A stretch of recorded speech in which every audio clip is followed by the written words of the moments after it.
ప్రపంచంలో ఎక్కడా లేని 3 అడుగుల బంగారు శివలింగం. ఒకే చోట 1500 పైన శివలింగాలు. ఒక్కొక్క శివలింగానికి ఒక్కొక్క ప్రత్యేకత.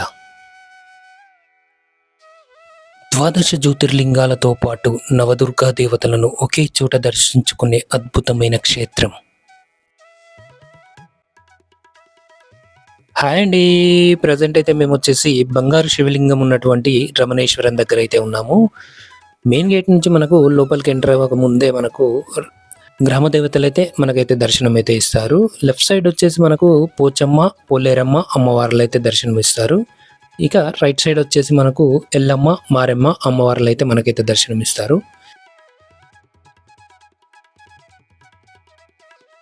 గ్రామ దేవతలను దర్శించుకున్న తర్వాత మనకు మెయిన్ గేట్ నుంచి లోపల ఎంటర్ అవగానే మనకు ఈ రమణేశ్వరం చూడడానికి ఎంట్రీ ఫీ అయితే ఉంటుందండి. ఇది వచ్చేసి మనకు ఈచ్ వన్ పర్సన్కి వచ్చేసి 100 రూపీస్ అయితే ఛార్జ్ చేస్తున్నారు. దాంతోపాటే మనకు వెహికల్ పార్కింగ్ వచ్చేసి కార్ పార్కింగ్ అయితే 50 రూపీస్, బైక్ పార్కింగ్ వచ్చేసి 20 రూపీస్ అయితే ఛార్జ్ చేస్తున్నారు. ఇంకా ఎంట్రీ టికెట్ తీసుకొని మనం లోపలికి ఎంటర్ అయిన తర్వాత వెహికల్స్ అయితే పార్క్ చేసుకొని లోపలికి అయితే ఎంటర్ అవ్వాల్సి ఉంటుందండి. లోపలికి ఎంటర్ అవుతుంటేనే మనకు లెఫ్ట్ సైడ్ వచ్చేసి పూజకు సంబంధించినటువంటి స్టోర్స్తో పాటు మనకు బుక్స్, అలాగే స్వామివారికి సంబంధించినటువంటి ప్రమిదలు అయితే మనకి ఇక్కడైతే ఈ స్టోర్స్ అయితే అందుబాటులో ఉన్నాయి.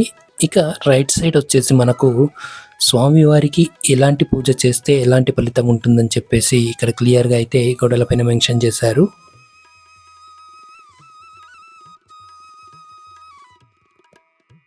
ఇక ముందుగా అయితే మనము కాళ్ళైతే కడిగేసుకొని లోపలికైతే ఎంటర్ అవ్వాల్సి ఉంటుందండి.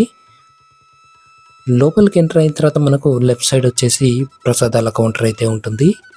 ఇక రైట్ సైడ్ వచ్చేసి మనకు బ్యాటరీ వెహికల్స్ అయితే అందుబాటులో ఉన్నాయి.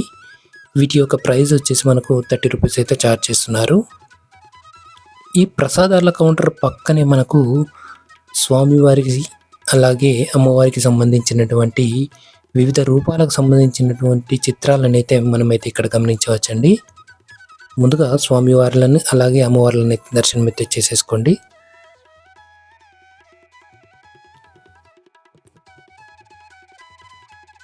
ఇక ఈ దర్శన అనంతరం మనకు ఎగ్జాక్ట్ ఆపోజిటే ఋషిలింగాలు అయితే ఉంటాయండి. ఈ ఋషిలింగాలకు చాలా ప్రత్యేకమైతే ఉంది. ఒక్కొక్క ఋషిలింగానికి ఒక్కొక్క ఋషి పేరు అయితే పెట్టడం అయితే జరిగిందండి. మనం ఇక్కడ క్లియర్గా చూడవచ్చు. ఆ ఋషిలింగాల పైన వాటికి సంబంధించినటువంటి ఋషుల పేర్లు అయితే పెట్టడం అయితే జరిగింది. ఈ ఋషిలింగాలను దర్శించుకున్న తర్వాత మనకు రైట్ సైడ్ వచ్చేసి ఎంక్వైరీ కౌంటర్ అయితే ఉంటుందండి. మీకు ఏదైనా సమాచారం కావాలన్నా ఇక్కడైతే అన్ని క్లియర్గా అయితే చెప్పడం అయితే జరుగుతుంది. ఇక దీని అపోజిటే మనకు సన్నిధానం ఒకటైతే ఉంటుందండి. ఈ సన్నిధానం ఒకటిలో మనకు వివిధ రూపాల్లో మనకు శివలింగాలతో పాటు శ్రీచక్రాలను కూడా మనమైతే ఇక్కడ దర్శించుకోవచ్చు. ఈ మొదటి సన్నిధానంలో మనము 88 శివలింగాలను 49 శ్రీచక్రాలను అయితే మనమైతే దర్శించుకోవచ్చు. ఇక దీని పక్కనే మనకు రెండవ సన్నిధానం అయితే ఉంటుందండి. ఈ సన్నిధానం పేరు వచ్చేసి సాంబశివ సన్నిధానం. దీంట్లో వచ్చేసి మనకు 93 శివలింగాలతో పాటు 67 శ్రీచక్రాలను అయితే మనమైతే దర్శించుకోవచ్చు. ఈ సన్నిధానాలన్నీ కూడా దాదాపుగా 50 నుంచి 60 సన్నిధానాలు అయితే ఉంటాయండి. ఒక్కొక్క సన్నిధానంలో డిఫరెంట్గా శివలింగాలతో పాటు మనకు శ్రీచక్రాలను కూడా మనమైతే దర్శించుకోవచ్చు. టోటల్గా ఈ రమణేశ్వరంలో 1500 పైన శివలింగాలను అయితే మనమైతే ఇక్కడ దర్శించుకోవచ్చండి. ఇక తర్వాత వచ్చేసి మనము ఇది 3 అడుగుల స్ఫటికలింగం అండి. ప్రజెంట్ అభిషేకం అయితే చేస్తున్నారు. ఈ స్ఫటికలింగాన్ని దర్శనానంతరం మనకు పక్కనే బంగారు శివలింగం ఉన్నటువంటి సన్నిధానం అయితే ఉంటుందండి. ప్రజెంట్ మనము బంగారు శివలింగం ఉన్నటువంటి సన్నిధానం దగ్గర అయితే ఉన్నాము. స్వామివారికి ఒక నమస్కారం అయితే చేసేసుకోండి. ఈ శివలింగం వచ్చేసి ప్రపంచంలో ఎక్కడా లేని 3 అడుగుల బంగారు శివలింగం అండి. దీనికి అభిషేకం చేయడానికి ప్రత్యేకంగా మనకు టికెట్ ప్రైస్ అయితే ఉంటుంది. ఆ టికెట్ తీసుకున్న తర్వాత మనకు నేరుగా వెళ్ళి స్వామివారికి అయితే మనమైతే అభిషేకం అయితే చేసుకోవచ్చు. ఈ బంగారు శివలింగాన్ని దర్శించుకున్న తర్వాత మనకు ద్వాదశ జ్యోతిర్లింగాల దగ్గరికి అయితే చేరుకోవాల్సి ఉంటుందండి. ప్రజెంట్ మనము వెళ్ళిన సమయానికైతే ద్వాదశ జ్యోతిర్లింగాలు అయితే క్లోజ్ చేసి ఉందండి. కాబట్టి మీకు బయట నుంచి అయితే చూపిస్తున్నాను. స్వామివారిని అయితే దర్శనం అయితే చేసేసుకోండి.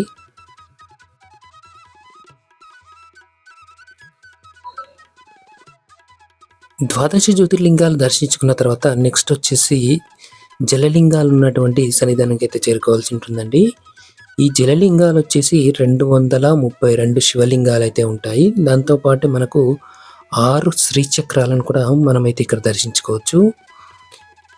ప్రజెంట్ మనం వచ్చేసి జలలింగాలు ఉన్నటువంటి ప్రదేశానికి అయితే చేరుకున్నామండి. ఇవి వచ్చేసి మనకు ప్రతి నిత్యం నీటితో అభిషేకం అయితే జరుగుతూ ఉంటుంది.